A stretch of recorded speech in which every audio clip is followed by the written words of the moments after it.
જ નથી. અને જિંદગી આખી આપણે આ પ્રક્રિયામાં જ રહીએ છીએ. તૃષ્ણા એ આમ જોઈએ તો એક તળિયાની ડોલ જેવું છે, એમાં નાખ્યા રાખે અને એ ભરાવે તો છે જ નહીં. ગુરુજીએ આપણને ડિસ્કોર્સમાં જે સાંજે પ્રવચન હોય છે એમાં આપણને સરસ રીતે દાખલો ઉદાહરણ પણ આપેલ છે કે ખેડૂત પોતાની વાડે ઝૂંપડી બાંધી દિવસ આખી મજૂરી કરે અને રાતના સુખેથી સૂતો હતો. પરંતુ એને સામે શેઠની હવેલી જોઈ અને તૃષ્ણા જાગી, હવે પણ આવી હવેલી જોઈએ અને ચંદ્રયાનમાં પહોંચવા માટેના યાન સુધી ત્યાં સુધી એની તૃષ્ણાનો અંત આવ્યો જ નહીં. પણ એને સુખ તો ન જાગી શકે. હવે આપણે જોઈએ બીજી આશક્તિ. બીજી આશક્તિ છે હું, મારા પ્રતિ. જો એના વિરુદ્ધમાં કોઈ એક પણ શબ્દ બોલી જાય ને તો આપણે કેટલા વ્યાકુળ થઈ જાય છે, કેટલા ગુસ્સે થઈ જાય છે અને એ પણ આપણને દુઃખ આપનાર જ છે. આપણે ત્રીજી આશક્તિ જોઈએ તો એ છે આપણી પરંપરા પ્રતિ, આપણી માન્યતા, રીત રિવાજ. એનાથી કરતાં આપણે ઓછા વ્યાકુળ નથી રહેતા. અને મનુષ્ય જિંદગી રાખે એના માટે વાદ વિવાદ કરશે, તર્ક વિતર્ક કરશે અને લડાઈ ઝઘડા કરશે અને વ્યાકુળ રહેશે અને દુઃખી રહે છે. પછી ચોથી આસક્તિ છે કે આપણા કર્મકાંડ પ્રત્યે. અને ઘણા લોકો તો શિબિરમાં એટલે નથી આવતા કે ત્યાં જઈને મારી આ કર્મકાંડ પૂજા પાઠ અમારી એનું શું, એટલા માટે ઘણી વખત નથી જોડાતા. અને આપણે જોઈએ કે આ ચારેય આસક્તિ છે એમાંથી કોઈ પણ એક પણ આસક્તિ જાગશે એટલે દુઃખ તો લાવવાની જ છે. પછી જે મહાપુરુષો જે સૌમ્ય સંબોધ બની ગયા એમને એના પર રિસર્ચ કરી એને આપણે કર્મ જે બાળ કર્યો છે કર્મ ક્રિયાની જે કંઈ એના ઉપર એટલું ઊંડાણપૂર્વક રિસર્ચ કર્યું અને છેલ્લે એમને કહ્યું કે જીવનમાં દુઃખ તો છે જ અને સુખ એ પણ જ્યારે દુઃખમાં પલટાય છે ત્યારે તો એનાથી ઘણું વધારે દુઃખ થાય છે આપણને. હવે આપણે જોઈએ શ્રી વિશે. શ્રી અને સદાચાર આપણે જનરલી સાથે જ બોલતા હોઈએ છીએ. શ્રી એ સમજદારીપૂર્વક જે આચરણ કરીએ છીએ એ શ્રી વાળું આપણે જીવન જીવીએ છીએ. એ જે શ્રી છે એ સમાજમાં જે કાંઈ નીતિ નિયમો નક્કી કરેલા છે એ પ્રમાણે જીવવું એટલે વ્યવસ્થા બરાબર જળવાઈ રહે. અને એનો અર્થ આમ તો આપણે જોઈએ તો નિયમો પાડવા એને આપણે શ્રી કહીશું કે જે નિયમ જીવન જીવવા માટે, ધર્મના રસ્તા પર ચાલવા માટે, સુખી રહેવા માટે અને અન્યને સુખી કરવા માટે તેમજ રાગ દ્વેષ ઓછા કરવા માટે એ બધા છે જે નીતિ નિયમો બનાવેલા છે એ શ્રીના જ પગથિયા છે બધા. અને ભગવાન બુદ્ધે ગૃહસ્થ માટે, ઉપાસક માટે 5 શ્રી, સાધકો માટે 8 શ્રી, ભિક્ષુઓ માટે 227 શ્રી અને ભિક્ષુણીઓ માટે 311 શ્રીની આલોચના કરેલ છે. શ્રીમાં પાકેલ વ્યક્તિ ન પોતે દુઃખી થાય છે ન અન્ય કોઈને દુઃખી કરે છે. આપણી સાધનામાં શ્રીઓનું સ્થાન ખૂબ જ ઉપરી છે. આપણે આર્ય અષ્ટાંગિક માર્ગમાં પણ શ્રી એ પાયો છે. તો આપણે જે આપણને 5 શ્રી આપેલા છે ભગવાન એના પર આપણે વાત કરીએ. પહેલું શ્રી છે પાણાતિપાતા વેરમણી સિક્ખાપદ સમાધિયાન. એટલે કે આપણે ત્યારે જે આનાપાન શરૂ થાય છે ત્યારે આપણે પાલી ભાષામાં જે બોલીએ છીએ જે આપણે એનો અર્થ કરીને આપણે સમજીએ તો કે કોઈ પણ પ્રકારની હિંસાથી દૂર રહેવાની શિક્ષા ગ્રહણ કરું છું. એટલે આપણે તો એનાથી દૂર રહીએ જ છીએ, પરંતુ જો કોઈ બીજું અન્ય કોઈ કરતું હોય તો આપણે એને પ્રોત્સાહન પણ નહીં આપીએ, એની આપણે સરાહના પણ નહીં કરીએ. અને બીજું છે અધિનાદાના. તો આમાં વિરક્ત રહું છું. પરંતુ અન્ય કોઈ જો ચોરી કરે, લૂંટફાટ કરે, કોઈને છેતરવાની કોશિશ કરે, કાંઈ પણ કરે તો આપણે એના ક્યારેય સહભાગી નહીં થઈએ અને એને પ્રોત્સાહન પણ નહીં આપીએ. અને ગુરુજીએ તો જે લોંગ કોર્સ જે કરેલો છે એને ખ્યાલ છે કે એમને એટલું મીન્સ કે અદિનાદાન અને શ્રી વિશે કીધેલું છે કે આપણે એ રીતે કંઈ બાકી નથી રાખેલી. એટલું સરસ અને સરળતાથી સમજાવેલ છે. આપણે એક શ્રીલંકન બુદ્ધ સાધુની એમાં જ્ઞાનપીઠ વાર્તા પણ આવે છે કે એમને શિવ પાલનમાં પારાકાષ્ઠા જે કહેવાય એ નાની સ્ટોરી છે કે પોતાના ઝૂંપડામાં અરણ્યમાં રહી સાધના કરતા હતા અને એક વખતે ખૂબ બીમાર પડી ગયા અને પછી ચાલી પણ ન શકતી, એનામાં નબળાઈ આવી અશક્તિ. પછી એમને એક વાત એવું થયું કે જો હું શરીરથી સબર નહીં બનું તો હું સાધના કેવી રીતે કરી શકીશ.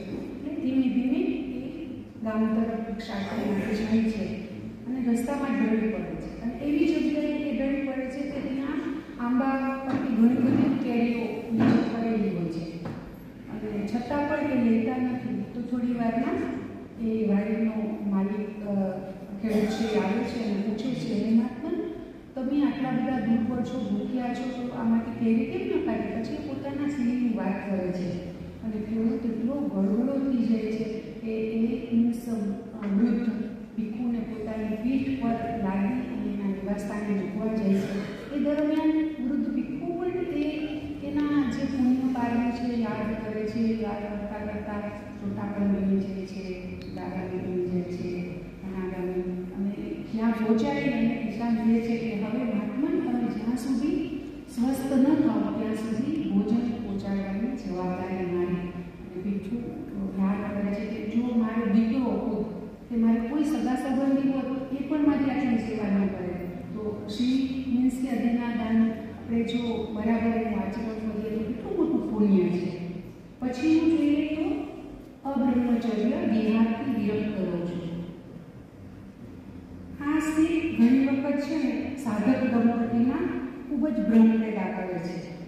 કપલમાં એક સાધકે સાધના કરી હોય છે અને બીજું ઘણી વખત શ્રી નથી કરી હોતી અને ધર્મમાં ખેલ પણ નથી હોતા. તો બ્રહ્મચર્યના વહેમમાં ઘણી વખત લગ્ન જીવનમાં પણ ખતરાક ઊભો થતો હોય છે. તો આપણે મીન્સ ગૃહસ્થ છીએ તો મીન્સ કે લગ્ન સંબંધ એ પાળવા એ પણ એક આપણી ફરજ છે. તો લગ્ન સંબંધને આપણે નકારી ન શકીએ.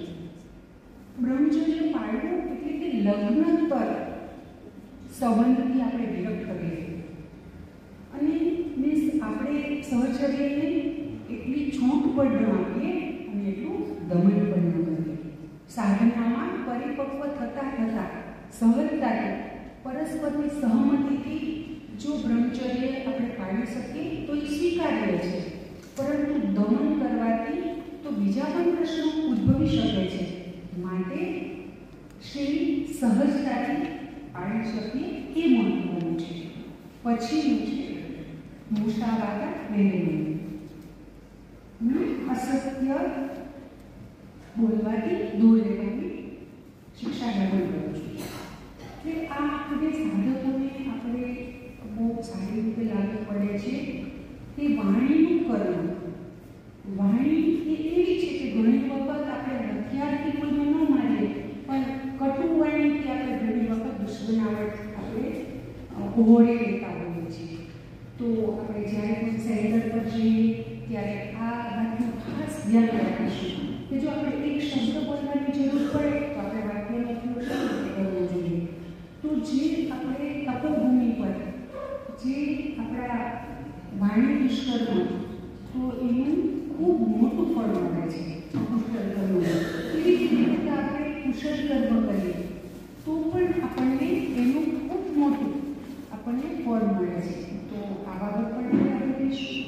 પછીનું શીલ છે એવી દરેક પ્રકારના હિંસાથી દૂર રહેવાની શિક્ષા ગ્રહણ કરું છું. તો ભગવાનના સમયમાં તો આટલા બધા માદક પદાર્થો હતા નહીં એટલા માટે આપણે દરેક પ્રકારના કહીએ છીએ. અને અત્યારે તો આપણે મોબાઈલનું પણ એટલું જ દૂષણ છે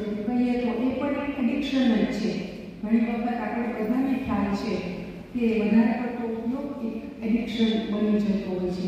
એ ટાઈપની નશાખોરીથી પણ આપણે દૂર રહીએ.